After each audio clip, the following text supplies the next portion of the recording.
Hello, everybody, and welcome back to WCS America Group GX, and we are about to start our third best of three of the night. I'm, of course, Kevin on the coils, and as Rotterdam, and with me is Nathanius. Nathan, for the first time, us two together in the ESL studio. It's been pretty fun so far. Yeah, we had some great StarCraft games. That last TVP, that was something special we just had on Habitation Station. But now it's time for our winners match to find out who the first player will be advancing to the WCS America round of 16. Neeb or Polt. Of course, Polt once more the overwhelming favorite, not just for this group, but I mean, I have to be careful naming people favorite because in the previous days when I did that, a couple of them have been eliminated already. And some people even said that if Tasia would have been eliminated as well, I would have been the biggest cursor of all time. And I was like, no, that can't happen. Tasia did advance, but before the start of the tournament, I thought we had 4 big favorites. 2 of them are gone already. Hero and Jaedong, but of course Tasia did advance, Bomber did advance, he was basically my 5th pick, and today Polt, Polt was already after 2013 with WCS Season 2 and 3, one of the guys that if he enters the tournament, you know he can potentially win it, and after that IM Cologne, he just like gave up his card once again and be like, hey, I'm still here, and I'm still a serious contender for every tournament I enter. Yeah, it's an interesting point that you bring up, though. The Tasia and Bomber still looming in the round of 16. You know, since a lot of the big players that have been knocked out, the Jaedong, the Hero, the non-Terran players, you're going to imagine to be watching Polt play these games. It's probably the only broadcasted TVT matches he's had in a while. I mean, that IM Cloney only played Terran versus Protoss, I think, throughout almost the entire tournament. So this is one of those opportunities, those rare opportunities that we can see some more TVT action at a high level. But Neeb certainly has quite a bit to prove here moving into this match, and looks like we're going to be getting into this pretty soon. And we're starting off on Yeonsu for our Terran versus Terran. Once more, I was like, what are they waiting for? And then I realized again they were waiting for me. This keeps happening.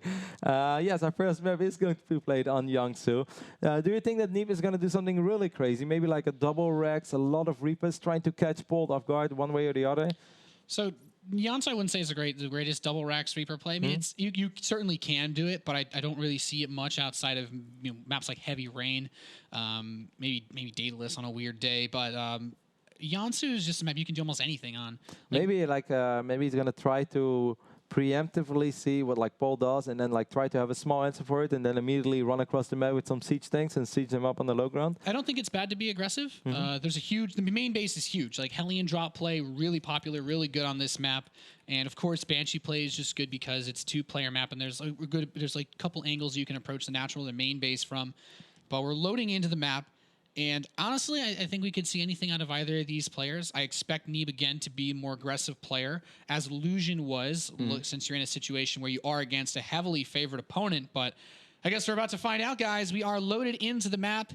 Yeonsu, let's do this. Our winners match here at the WCS America. And we have our first player here, spawning in the southwest position of Yeonsu, the blue Terran. From Team CM Storm, it is Polt.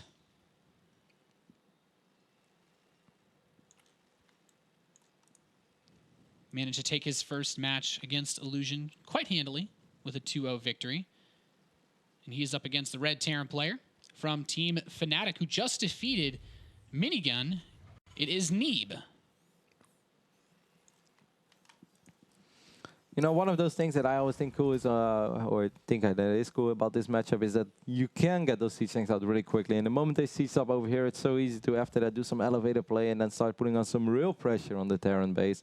I wouldn't be surprised at all to see if Neeb is going to bust something out like that. I do not think that you're going to go up against Polt in the TVT series and be like, you know what, I'm just going to defend for a while and then I'm going to try to go up to 3 bases and take a fight when I'm about maxed out. That's not really the mindset that I think most of the foreign Terrans would have against such a fantastic player like Polt.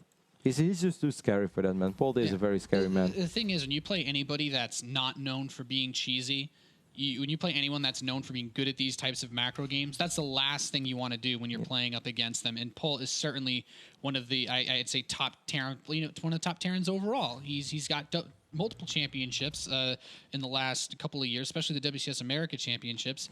And being aggressive is probably Neeb's best shot. He's opened up with what seems to be a relatively normal build. See Fast Factory from him, and Polt looking to go with a little bit more of a normal build, the kosher Reaper expand. Both players SCV scouting. That Reaper from Polt will make his way across the map as soon as it's ready. Neeb is going to drop that factory immediately, like Joris does it. It lines up perfectly. We'll have slightly more than 100 gas. Polt is going to scout that as well. It's going to be annoying. It's going to drill the other SCV a bit. It's always so annoying when the other Terran player does this to you, because you understand the pain of it when the Protoss or the Zerg player does it. But when another Terran player, a fellow Terran does it, it is so annoying. You have to pull the extra SCV off. You're like, and then look at it this way: if that SCV goes to build the starport, that Reaper from Polt could kill it very quickly. It's one of those the SCV isn't meant to kill it, but if you soften it up so that Reaper can kill it a little bit faster, it gives Neeb less time to react, and well, it's going to delay that potential aggressive play even more than he was originally expecting. Polt knew there was an SCV supposed to be in vision, and suddenly he's like, this makes absolutely no sense. I know there's something supposed to be there. So he goes back and he will find it SCV. Well done there by Polt.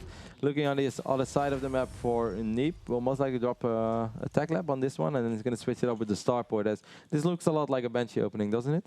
Yeah, the second gas is almost always the biggest tell, unless you're truly going for the most brave proxy Thor, something like that.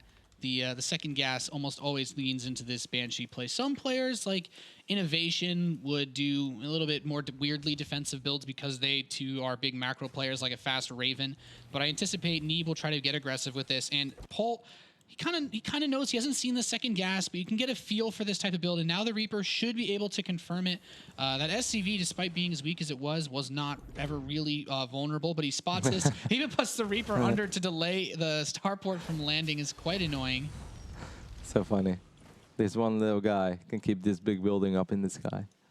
I mean, if Zerglings can do it, the Reaper sure as hell better be able to as well. Starport's on the way for Polt, and he's getting an engineering bay. This looks strikingly similar to the series we saw between Illusion, where he just gets this, he delays his second gas.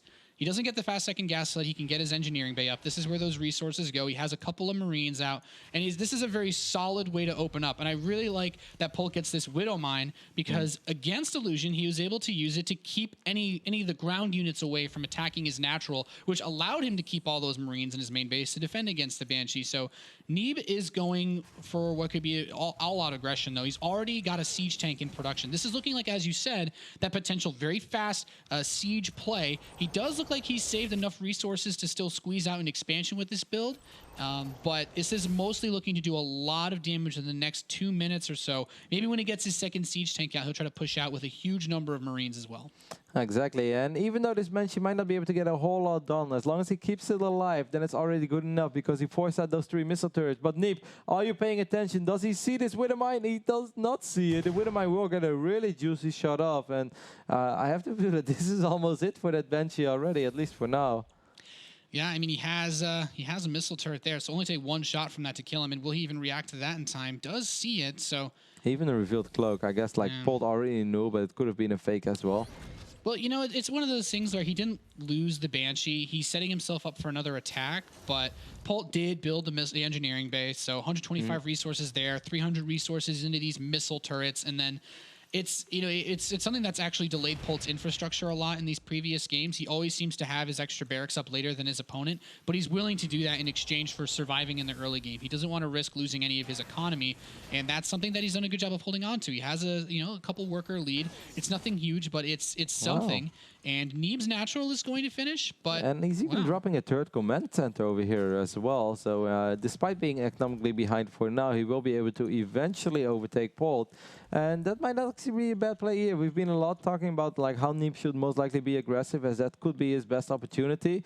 But of course, Polt is still probably feeling like, hey, I'm the best player in this group. As long as they don't take any crazy risk, I should be fine. So there's a good chance that Polt will play defensive, especially on a map like Yeonsu, where a couple of those pushes can definitely catch you off guard if you open up too greedy as a Terran player and don't have an answer to some sort of a push that your opponent throws at you. This is a cool way for Neeb to still eventually create a lead for himself, but instead of on 2, it's going to be on 3 bases. Yeah, I also like with how fast he did this third command center, he's still got his second barracks out. at an interesting time. You almost never see Terran players in TVT go for 2 barracks like production setups. You always want to be off of 3 or just delay it until you can get a 3rd command center and then go for your 2nd and 3rd barracks together. But this allows him to get a much faster stim than Polt can. And we can see Polt's now just starting up those 2 extra barracks. This Banshee still poking away at the natural expansion for Neeb. And he's making these units, you know, he's getting a lot of use out of these because it's also forcing Polt to move his units around. And while he does have a Viking out on the map, this punishes him for, you know, trying to catch something in the air. I really like what I see so far from Neeb in this game. He's down 12 supply, but I still feel he has an excellent read on himself. He's making the best of these Banshees, despite that first Banshee being very unsuccessful. He kept it alive, he sent it back, he repaired it, and now it's still doing some work. Picking up a few SCVs here and there, a little bit of lost mining time, forcing out a scan, still working at Marines. Is overall doing a really good job and being annoying. Yeah, I do really like this. This Banshee now up to 8 kills. He actually manages to kill a Marine in its dying breath.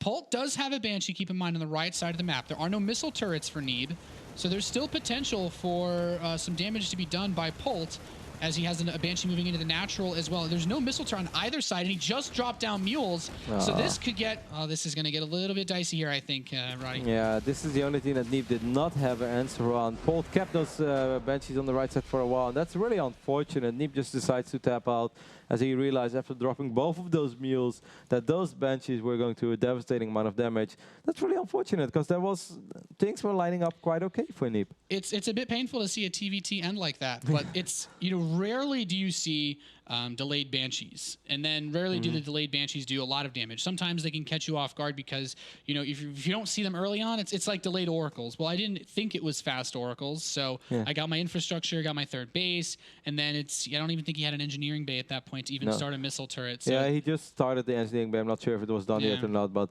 even when you try to get some turrets up, then you're still going to lose a ridiculous amount. And the worst thing is that Banshee on the right side was idling there for a long time. I showed it a few times on camera, so it was gaining energy all this time. So it was not like, you know, a single cloak Banshee flies in your base and he has like free reign for 15 to 20 seconds. That Banshee could have gone to town on that mineral line for up to the point where the next scans would be ready. And yeah, I mean, at that point, he even could have just killed siege tanks. Doesn't matter. And then the next push would have killed him anyway. I'm actually a little bit surprised. You know, some players would try to maybe duke it out a little bit longer, maybe land the 3rd command center, which was a bit closer to having a scan. But Neeb, he's either very focused or he's very nervous with how fast he tapped out as soon as he realized what was happening. Yeah, like ironically enough, like Neeb had killed 16 units throughout that game. Now that's not like the thing that matters the most, you know, that statistic right there. But Polt had only killed 6 units throughout that entire game. So not really do you win a game by only killing 6 units from your opponent. But of course, it was just a matter of time before those Banshees would do way more damage. Either way, yes, I agree with you. He could have stuck around a little longer, but maybe it just feels like if I go up against Polt, pretty much everything has to go my way. Yeah, well, I wouldn't disagree with that. And we have, once again, for our Terran versus Terran match, Daedalus Point as a map. And I guess I kind of like this. You don't, you know, with as few TVTs as you see in WCS recently, I don't think I've actually seen any TVTs on this map. Actually, I haven't. This is like the first show we do over here from this studio, but in the previous show, I think in his first 6 weeks of broadcasting, I think we maybe had 1 game on Daedalus Point. It was almost every single night. We had Polar Night, we had Frost, we had Yeonsu quite often, and then a few times Heavy Rain. Once in a blue moon, we had Habitation Station, and I think I casted like 1 game on Altazim Stronghold, and I don't think a single game on Daedalus, but tonight we already had 2, so, you know, in that regard, it's refreshing at least. Yeah, I mean, it is a mirror matchup, so you know, almost anything goes. We are loaded into the map now to find out if Polt can secure a 2nd win in his group in this match and move on to the round of 16. And here we are with our blue Terran player who is up 1-0 in this best of 3 in the northwest position of Daedalus Point. It is CM Storm's Polt. Just 1 map win away from making it into the round of 16, but he's still going to have to defeat this young but very talented Red Terran player in the right bottom side of Daedalus, representing Team Fnatic. We know him as Neeb. He has a very Scandinavian last name, by the way. His name is like Alex Sunderhaft or something. I wouldn't even dare attempt to pronounce that. It's like very, I don't know, maybe like Norwegian or Danish. I think I asked him about him in the past, but I forgot. He's living in New York, I do know that. East Coast, not Not West Coast, that's West Coast. Don't hate on the West Coast, son. Well, I don't know. As a Jets fan, it's hard to root for the East Coast too often. We have barracks openings from both players. No crazy fast gas, so we could either see Reaper from both sides, and Polt, of course, is going to open up with this gas. Polt pretty much opens Reaper like every game of every matchup against anybody on any map. Yeah. Well, I mean, that's a good point, but Polt is just kind of known for that. Polt likes to just develop a build in which he feels comfortable with, and the moment he likes it, he just keeps doing it. For the longest time in TVZ, during Wings of Liberty, he had this build that even I could dream as a Protoss player, where, you know, he opened up with the Reaper, and then made a few Marines, and then he had that one Viking, and then one Marauder to be safe against Roach Boost. He did it every single game, and it was just unbreakable. It was safe against all openings. In Heart of the Swarm, it's a little different, but it still comes down to the same point. And I guess even in TVT, he doesn't show too much variation, as, you know, he just trusts on his mechanics, he trusts on his gameplay, and he's just one of those guys that doesn't have to switch it up every single game because his execution is so damn good that even if you know what he's going to do, that doesn't matter that you have a great answer to it. Yeah. Neeb gets his SCV over. I like that he made sure not to get locked in this time with the SCV. Just wanted to have a read. So he's just keeping it out there, and now he's seen that he's been building a unit for so long. He knows it's not a Marine. The Reaper takes an additional 20 seconds, so he gets that information without having to lose the scouting worker, which he'd really like to do. And look at Polt. This SCV is just chewing away in this mineral line, and it's kind of harkening back to the Yeonsu game where he softened up a few of them. He didn't actually get damage done, but he came very, very close to being able to. He does set this Reaper from his own up to hop in that main base later on and maybe be able to pick off even 2 SCVs, because this SCV would be a 1-shot and the other one maybe a 2-shot. So that is not all that bad. That's something he could work with. Second Reaper on the way for Neeb as well. I kind of like that. Do you think we might even see a third Reaper? I don't think in TVT as much. 2 Reaper in TVT is interesting because it gives you like this. If your opponent opens up with 1 Reaper, for example, yeah, he has a very small window because of the reactor timing for Polt. So all he has is this 1 Reaper, but he has to wait for the second one to get there. Now the Marines are on the way for Polt, so the window gets even smaller and smaller. And even though he brings an SCV with this, he can't move the SCV. The Reapers can't carry the SCV up the ramp with them. So it's not. That would be cool if they can just pick him up and throw him over the supply depot. If you have 8 Reapers, you can bring a Thor with you as well. These 2 Reapers going to pick up the ramp, but all of the units from Polt are in position. Polt now is aware of the fact that it's a double Reaper opening as well. Polt not taking any risk. For a second, I thought, you know, what could work for Neeb is if this Reaper hops to the low ground, then takes some shots, and then he can just like Rambo it in with that SCV soaking up the first shots, and then the Reapers cleaning up the rest. But Polt not allowing that to happen. It's a small thing, but you just see how solid Polt is. Doesn't take a risk when there is a potential of something dangerous happening. Right now it looked silly and it looked like there was never something to worry about. Those are the type of minor windows where things can snowball out of control extremely quickly with 2 Reapers. Yeah, and we see the command center is now done for both players. Neeb has built his in his natural, so he can get access to those resources a little bit more quickly. The builds, though, seem pretty much almost the same, really, from both of them. Getting the starport, the tech lab, the second gas. I think Polt's second gas was just barely a little bit sooner. Reaper tries to get something done, but the Hellions are there to clean it up. And we have Cloak on the way for Polt, and I would not be surprised to see it for Neeb as well. Neeb's Hellions are out as well. I guess the same thing can be said for Polt. This is actually looking extremely similar to what we saw earlier today between Polt and Illusion.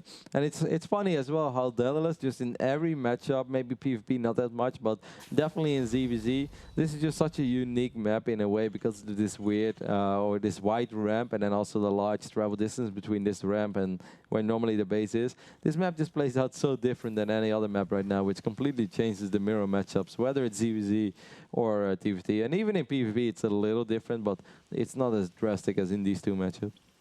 Yeah, I kind of like this. Neeb's decided to open up with a Raven, and even getting this factory now as it's building.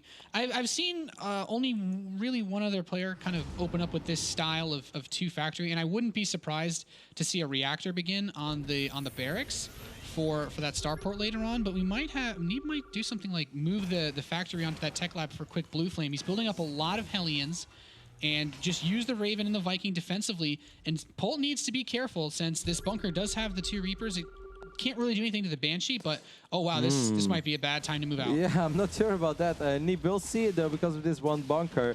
Now he actually might be able to sandwich these Hellions. He has an Hellion advantage. This was actually Neeb's moment to start fighting. Like, these Hellions are not gonna magically shoot up and kill that Banshee. So he will be absolutely able to crush this Hellion party from Polt.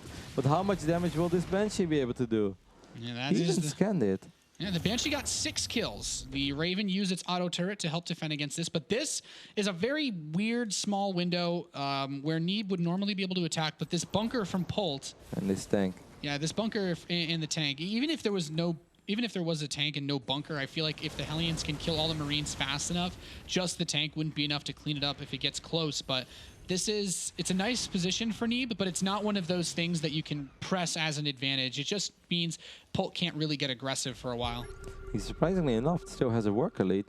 Despite losing quite a few SCVs, this Banshee still going to town. Is going to pick up 2-3 additional kills over here. But Neeb's still in an okay position. We'll probably just buy time until he has Blue Flame. And there's no need for him to take a crazy Hellion fight. So once again, Polt is going to be our bio player in the left top side of Daedalus, going up against the macking North American Terran player. Yeah, I can see pretty good reasoning for why you would want to play mech on this map, especially opening up with the heavy Hellions, because there is that distance between the natural ramp and that big space in the main that you need to cover. But also, in the later stages of the game, it's a little bit easier to zone out drops on this map. There's really only one angle that can come at you from the left side towards your natural. And then as far as the 4th base goes, it also covers your main in the later stages. But this Banshee comes in, pokes, delays the 3rd factory a little bit, and cuts off the gas mining for one of these refineries. Yeah, Polt relentless with his Banshee aggression. Even though this one didn't get all that much done, it's just nice to interrupt, you know, factories that are going up. Sometimes your opponent will forget about it as well. So then suddenly you have this like unfinished factory standing there for like a solid minute. It's just the small things that matter. And still, this Banshee once again will be able to probably pick up 2 SCV kills over here. Slows down the refinery, gets another SCV, maybe even one more. Polt is doing a really good job in creating an advantage for himself where there shouldn't have been one. Yeah, certainly so. This Banshee will be able to slip away. 13 kills. That's once so many. Again. Yeah, talk about cost effective, and he still has that other Banshee in the northeast. He just refuses to lose them. And this Viking might be able to chase it down. If I was Neeb, I'd be so mad I built another turret over here. Yeah. I wonder if he is.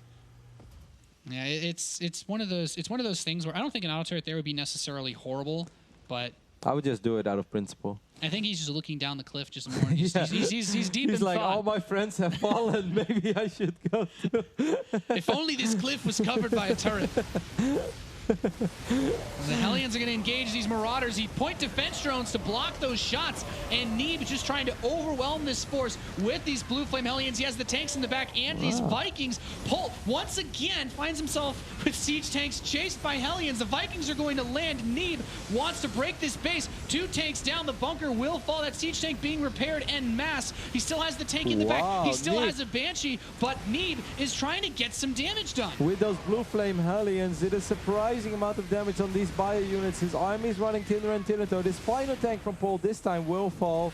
A lot of SCVs went down in the process for all the good work that Polt have done throughout this entire game. Neeb has just killed 12 workers as well, and he still has this small contain. The 3rd orbital is a little later this time.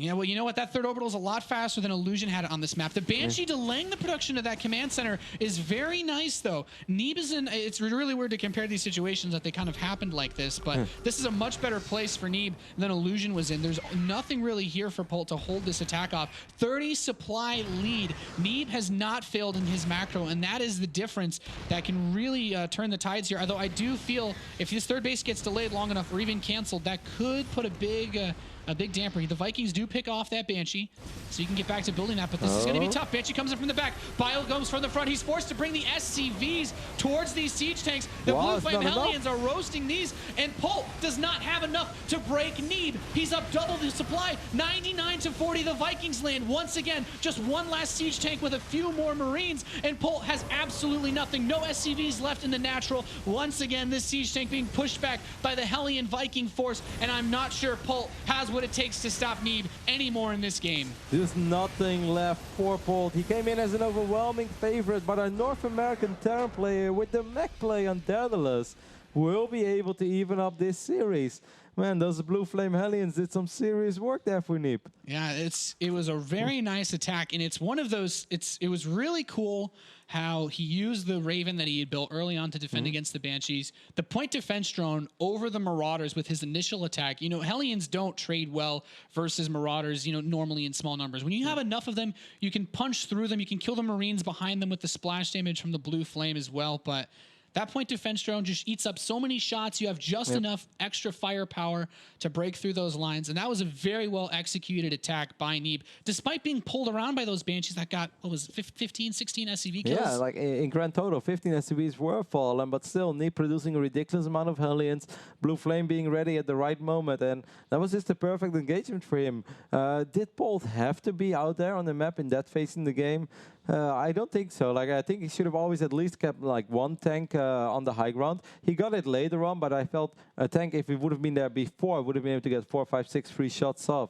And it would have been a lot of unanswered damage. But this time it worked out. And now suddenly we have a real series on our hands. Neeb just one map win away from upsetting one of the biggest favorites in WCS America. Our final map is going to be played on Habitation Station. If he had one special strat saved, this is the right moment to use it. This would be that time. And man, Neeb, I just got to say, his macro has just been so on point this series. I always feel like Neeb's going to run out of units at some point, but just more reinforcements are always able to hit that point. And just to draw, just once again, you know, sorry to harp on it, but it was really the difference that made that attack work so much better than the push that Illusion made a very similar type of attack with the siege tanks, with Hellions on that map against Polt. And really, that was just really well executed. Yeah, it was awesome. I want to say one more thing. Now I just completely lost my trail of thought, because someone else hopped in the game lobby and it upsetted me. What were we talking about? We're talking about Neeb. We're talking about Polt. Oh yeah, I guess I'm pretty sure that you know, if you're a minigun right now, if you're Illusion right now, you're probably kind of hoping for a Polt victory, because you know, if Neeb advances, that means that Polt's tournament life is going to be on the line later today. And, you know, even though Neeb absolutely looks like a man on fire, and it's so cool to see this young Terran player. At the start of the show, we were saying like that we're both quite of a fan of him. You know, you've been following him for a while. I've been casting him in WCS 2013, and I already said back then, like, this guy, he's something different. You know, he's better than your average North American Terran.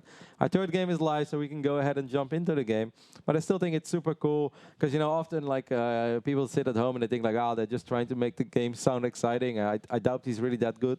But it's awesome that Neeb is giving off such a performance. Even if he loses this series, and even if he doesn't make it to the round of 16, he has already played one hell of a day in WCS America Group G. Yeah, certainly earned a few fans. And this is his opponent. This is the man who hopes to knock him out and take that first spot in the round of 16.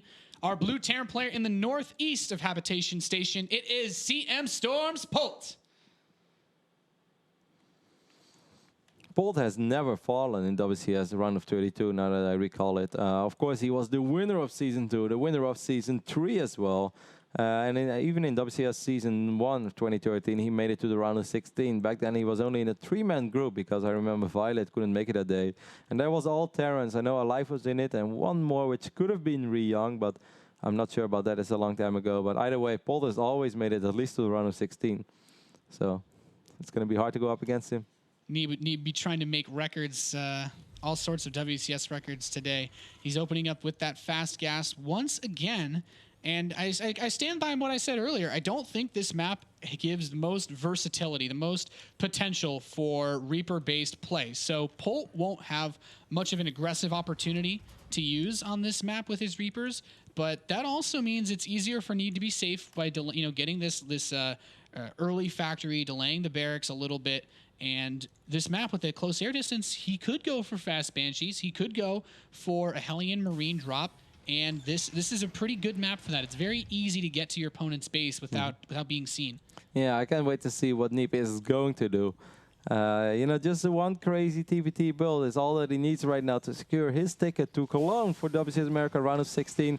Of course, every single player in WCS America has already earned themselves $2,000, but making it to the round of 16 is so important. You will get another $1,000, and you also secure your spot for next season. So basically, this is a $5,000 map right now for Neeb. which he, of course, has already secured quite a bit of and will walk away with quite something regardless. But winning this one, that would by far be the biggest map. And this is by far the most important map that Neeb has ever played in his career. It's safe to put it like that. It's funny when you say it like that. He's also one of the youngest players in WCS America right now. Just imagine you win this game, you go up to your mom, just won $5,000 playing a game.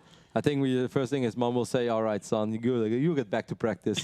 I want more of that. Another one next week. But mom, next season is like in 2 months. Doesn't matter. Go practice, Alex. That's how it goes, man. Yeah, well, hey, that's that North American StarCraft passion flourishing from Neeb. He's played a great day so far. Polt's getting his factory up after this. He's not actually gone for as fast of a reactor as we've seen. A very quick second gas as well. So this looks like it's going to be still actually a pretty sharply timed Cloak Banshee attack from Polt. Not even a command center on the way. He's just been pumping out Marines. This could be maybe just a big push with... Yeah, I actually wonder if he's even going to try to go for something crazy like siege tanks early on. It is a Widow Mine. Huh. It could be that Polt has just realized that in the previous 2 games, Neeb has been cutting a few minor corners here and there, and just overall doesn't seem to be super well protected against Cloak Banshees. In game 1 at Yeonsu, it was game ending immediately as Neeb just did not see it coming. That sort of mid-game transition into Cloak Banshees, or not really a transition, but just like those Banshees being a little later than they were supposed to be. And even in the second game, those Banshees from Polt definitely did some serious work. Yeah, this is an interesting build from Polt. This doesn't look like anything he's shown in the previous games, in either against Illusion or Neeb so far. But there's that drop. So this is what I was talking about. The 6 Marine drop, 3 Hellion run by is a very, very strong build. That Widow Mine is not in position to stop this. The Marine at the tower does see it, though, and that's really all Polt needs. That's all he needs to know. He sent out... He actually has a Viking. That's not in position either. There is enough firepower on the ground to deal with this. He needs to move the mine. Might even need to land the Viking to help hold against this. Oh, the mine is taking a lot of damage. Is huge, though. The medevac just needs to keep that alive. And this is suddenly a kind of an awkward situation. The Viking really wants to kill that medevac, but he also needs the Viking to help kill this force on the ground. If he can break down this depot, there's not really anything here. Yeah, this is... Wow, these Hellions are doing some serious damage for Neeb. Both depots are starting to run low. Okay, there is a tank right now. Where did the damage come from? Something exploded. Yeah, it was just a Hellion that died. Either way, still more Marines on the map. Look at this Viking trying to get some shots up on the medevac. Good micro from both players. We're looking right now at 4 Marines from Polt against the 5 Marines for Neeb and that 1 Hellion. The Raven is out though. And I guess he's okay with just killing both depots. Yeah, I mean, he supply blocks Polt pretty significantly. He's forced to land and repair that Viking.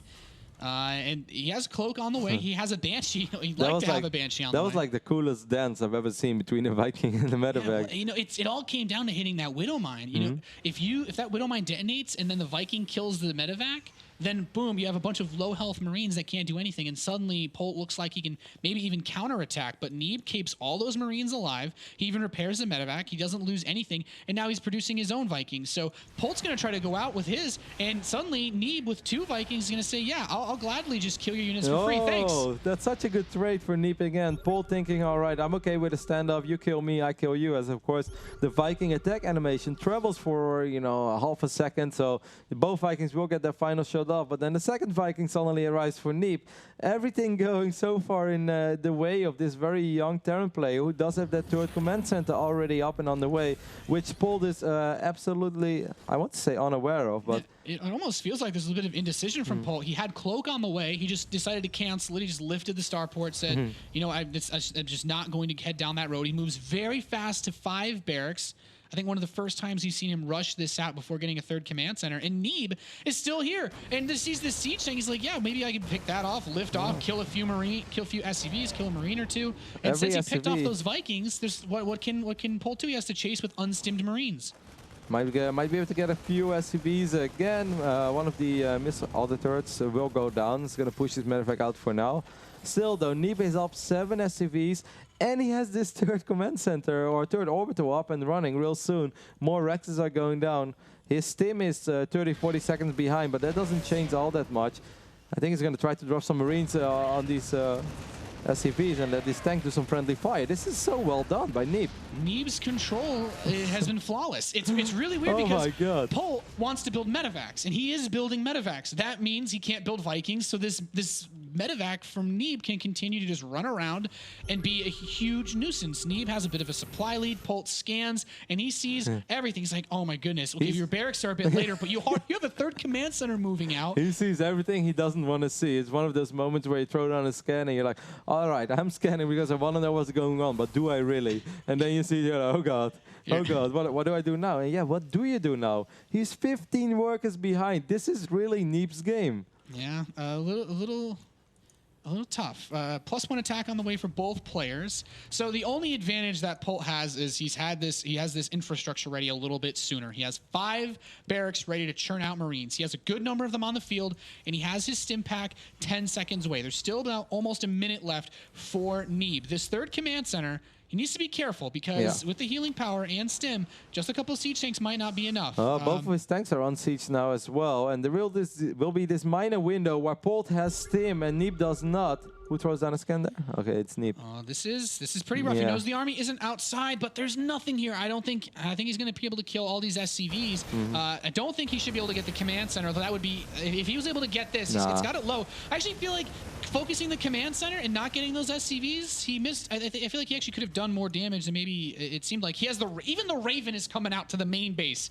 He's like, I need to make so much happen. I'm going to bring the Raven, drop 3 auto turrets in the mineral line, and this is actually really annoying with how fast they can kill these SCVs. And he still has these Marines at the third base. He's focusing that command center down. The siege tank gets a volley off though, and Neeb does have enough here, it seems, to defend this, at least for now, stimming his own forces. These auto turrets are still going ham in the mineral line of the main base.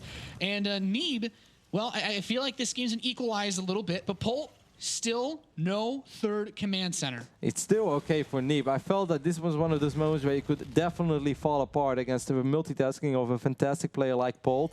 Polt trying to make something happen, trying to find that window of opportunity, trying to find some place on the map where Neeb was weak. And even though that middle line in the main base was exposed a little bit, and even though this base was exposed, it didn't snowball. There was not like crippling amounts of damage or anything. However, this push is scary. Tanks will be able to siege on the high ground. Marine count, however, completely even. Medevac count is definitely heavily in favor of Polt. 6 against 1.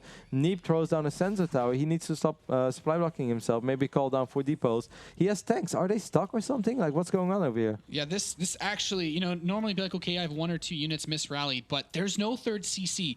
If this push, look at this. Actually, these siege tanks in the main base might end up being useful. He's going into the main. If he holds this attack with no third command center, Polt will be very hard pressed to bring this game back. There's the drop. The tanks have siege. Neeb sieges his siege tanks in his base. He's attacking those Marines. The Marines try to hit the third base. He has enough forces here to defend, but he needs to get these forces out of his base. These Vikings can actually kill the medevacs. He hasn't killed any of the barracks yet. He hasn't hindered the production. Neeb's killing his reactor. He realizes, I need to get my siege tanks over here now. All Neeb needs to do is hold this off. He still has his economy intact. He needs to keep his forces intact, keep his production going, and he will clean up these siege tanks. There's still a few Marines that are going to try to escape. The Vikings are right here, though. Attacking these medevacs, barely manages to escape, but Neeb still has all of his SCVs. He still has 54 a on 3 command centers. He still has a good number of barracks. That Raven drops 2 more turrets in the main base. All right. But Neeb getting a little overeager there on the other side of the map, dropping a medevac while there was an entire army there. There are 4 tanks right now that are going to take care of these auto turrets. Neeb needs to defend one more very scary, very intimidating push of Polt. Polt, of course, did do some damage to the infrastructure. This barracks is burning down. He needs that barracks because he lost a few of his add-ons as well. If Neeb defends one more time, like he was already thinking about counterattacking, he's like, Polt must have a third base by now. And if that was the case, then he would have been able to do a lot of damage with that Marine hit squad on the right side. But there was no third base yet. Yeah, where are the Vikings is what I'd like to know. Okay, they're heading back towards the top right. There are 3 medevacs from Polt getting ready to move in. These Vikings are going to run right into them. There is nothing here. Polt, Neeb's kept his army unsieged, but Polt's moving in 16 Marines towards that third with 3 medevacs of their own. It's like Neeb knows. He doesn't want to send everything. He's worried, of course, about this drop.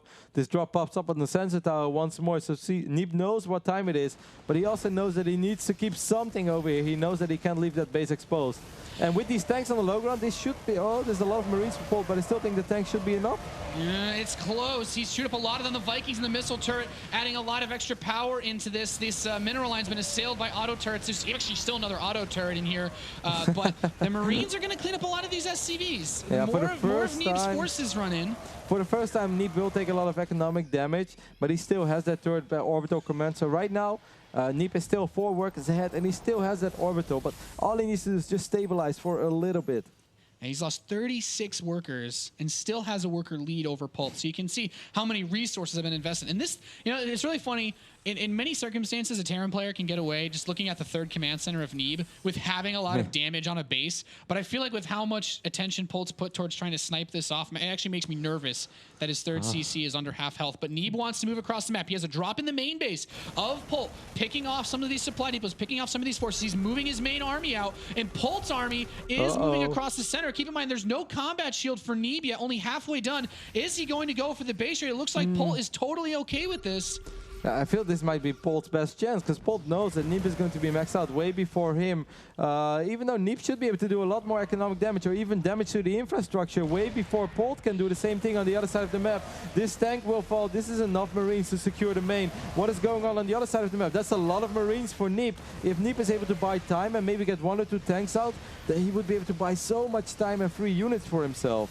Yeah, Neeb looked like he was a bit hesitant about where to move his siege tanks. Everything inside of Neeb's base, though, as it comes out, is getting eliminated. He has a rather large number of Marines, but that combat shield upgrade was canceled again. The 2-2 is about to finish for Polt. Neeb has his +2 attack a little bit earlier, but this, I mean, for an elimination race in TVT, you want to keep a Viking or 2 alive, and Neeb does have Vikings. It's how much of his army supply has he been able to chew away, though? That's the real question. Army supply is... It's so close, 60 to 64. I am actually a little bit worried for Neeb. I felt this was one of the only ways that he could have potentially lost this game, and I didn't notice that he didn't have combat shield yet. I guess it got cancelled for the 2nd time, and the first time was during that big drop. So these Marines only having 45 HP, upgrades are even, I believe, but Polt killed so many Marines in the main base over there. Both players have a ridiculous amount of money, so every building that they can save is maybe a building they can somehow land in somewhere else in a different phase in the game. How many SCVs are alive? 18 against 35. So there is a good chance that this game will just start from scratch, but then on the other side of the map. Yeah, there's one important thing to keep in mind in a base trade like this is you always want to make sure to kill the opposing Terran players' SCVs, excuse me, the supply depots, in case they land their production somewhere and try to rally out a few units. Trying to see what infrastructure is left. There's 2 barracks floating for Neeb and 1 factory for Polt. Polt has no infrastructure at all. He's building 4 barracks inside of, I guess you could say, what was the main base of Neeb. But most important is that Neeb has Vikings, so he has the power to trickle away any of these floating buildings. Whereas Neeb, well... Look at these medevacs staring down these command centers. If only we could heal you. They're like, don't you dare. You're going to burn down. I don't think that Neeb should try to take an unfavorable fight. Yes, there are Rexes going down, but Neeb can do the exact same thing. Neeb really doesn't have to win the game right here, right now. There are 2 orbital commands for him. I guess one of them did burn down. He will be able to save the other one. How did the other one burn down so fast? Either way, he still has 1. Polt has... Okay, Polt has 3. Polt has 3. He has the 1 up top. He has 2 at the bottom, and he's actually going to go mine with them. Yeah, but... with these mules, I don't know. I think this game could really... I don't know. I guess the weird thing is that Neeb has a position where he has the air superiority from those Vikings. There are a lot of medevacs, though. I would not be surprised if this somehow turned into an SCV Marine Doom drop with how many Polt has right now, because there's not much as minerals to mine in that main base anymore. Gets the tank for free, though. That's a good start. He's going to wait until this first scan expires, and Polt from this point on is going to have to scan every single time. A lot of units are running up the ramp. What are you doing, Neeb? That's not your moment. Oh, he lost so much there. That is one way. I mean, Neeb was just trying to snipe some of these supply depots because he wants to cut Polt's production off. Keep in mind, Polt has a pretty good amount of supply, but the army supply is still close enough that you can't call it, because a lot of that army supply is in medevacs, and he does have, as you said, a rather large number of SCVs, but only 2 tanks now. Yeah, but Neeb has lost so many Marines. I'm just not sure. 11 Marines without combat shield against 28 Marines with 2-2. I know tanks are pretty amazing and all. Oh, this Raven is going to die with full energy. That's a fantastic pickoff. Neeb is going to go for it. Here comes that entire army of Polt, though. Oh, this is so scary. Those siege tanks might... it's this so game, close. man. This game. Neeb is building a tech lab on his starport in the bottom right. He wants to get Cloaked Banshees out. And in weird situations like this, Cloaked Banshees are great. But another nice thing is it actually lets him know where one of Polt's command centers are. Yeah. And Polt's like, actually, I don't care that starport's there. I need a couple bucks. I need some scans. I'm going to land it. And Neeb, the only way might actually be mining soon before Polt is. The only way I can see Neeb like losing this game is if he overextends with those siege tanks and gets caught. Polt might actually have to lift up some of these Marines or SCVs to the other side and flank this, but building a bunker here is Neeb. Is he going to make this? Look, I love the favorite thing is just where people put everything. And you're like, supply depots in the bottom left corner. What is this? He's blocking a base from potentially being mined, but at least he doesn't have to worry about it anymore. Meanwhile, Polt actually sent out a medevac with 8 Marines. I missed it, but he will be able to cancel the tech lab. So no Cloaked Banshees for a while. Well done here by Polt. At the same time, Neeb is like, well, then you can't have too many Marines at home, right? How close are those tanks? He's going to have to pick it up again. Neeb is going to have to respawn with every single unit so extremely quick. I do like this bunker a lot, like you said as well. That's so smart because that's going to make it harder for Polt to run down that ramp. That's a lot of extra HP that he has to take care of. So there's 2 things that I'm really worried about. This Marine pack at the bottom for Polt could actually find this factory and maybe those supply depots. I'm surprised you think that like Neeb is still ahead because it really feels to me that like Polt is in an excellent position with that Marine count. I feel like look at his medevac. I feel like Polt's in a great spot, but Polt missing a massive pickup over there, and instead Neeb is going to be able to unload. I was about to say he's got some Marine for free, but he won't get that Marine. However, that could have been so bad if he would have lost 6 Marines and a medevac. Man, combat shield would be so nice right now for See, he is blocking that command center. It's the tactical supply depot block. Oh man, and these Marines are going to go for it. He's brought forward a couple more of his units, and we can see Polt actually loaded up more medevacs on the right side. He's decided he has to fight this battle outside of the only base that he has now. He still has that command center on the right mining with mules, but this command center picking this off would be really nice for him. Yep. But look at this. Polt's moving in a huge number of Marines over towards the only mining base of Neeb, and Neeb's actually running his Marines away. He wants to fight with everything at once, but the drop from before comes from the south, and Neeb's army, Polt just has too much. He's got that combat shield and just so many medevacs to heal all of these Marines. GG. Wow, Polt with absolutely ridiculous comeback. Like we've often said throughout the entire WCS America Season 2 and 3, Polt's TVT is just like you get behind and then you still win. He is so notorious for that, and he does it again. I cannot believe that Polt still won this game. He was down a base and he was down 15 workers. And I still have to question the decision of Neeb, though. Like, he saw that army. He had the Zelnaga Watchtower. He saw that army go. I don't think he had to go for a base trade at all. Like, I think if he puts 2 tanks on his high ground and then just, like, tries to cut off the reinforcements from behind, then that army from Polt is zoned out. The reinforcements are going to be so hard for him to make his way across the map. Well, that was another great series. Good games today. Man, great games. I'm not going to be able to sleep tonight thinking about how that game could have played out if he had combat shields. Yeah, for any of those fights. Even before the base trade, he might have had just slightly more of an advantage. There's so many what ifs now. And even there's one small moment where like a lot of SCVs and the Marines accidentally ran up that ramp when Polt still had tanks. From that point on, I think he went from like 19 Marines back to 11. And just like when they're about to start mining again, that's when like this crazy fight happens where Polt just goes out and suddenly cuts up. Because actually like both players were producing a lot of Marines again, but Polt was forced to relocate some of his Rexes. So I actually think that if this would have gone on for a while, eventually Neeb would have been able to overtake the Marine count. Yeah, I was going to say, since Polt took the main base of Neeb, there weren't actually that many resources available for Polt to mine without those other bases. But our next match is going to be Minigun versus Illusion, guys. We're going to have a quick break before that, though, so stay tuned. You're watching WCS North America Premier League.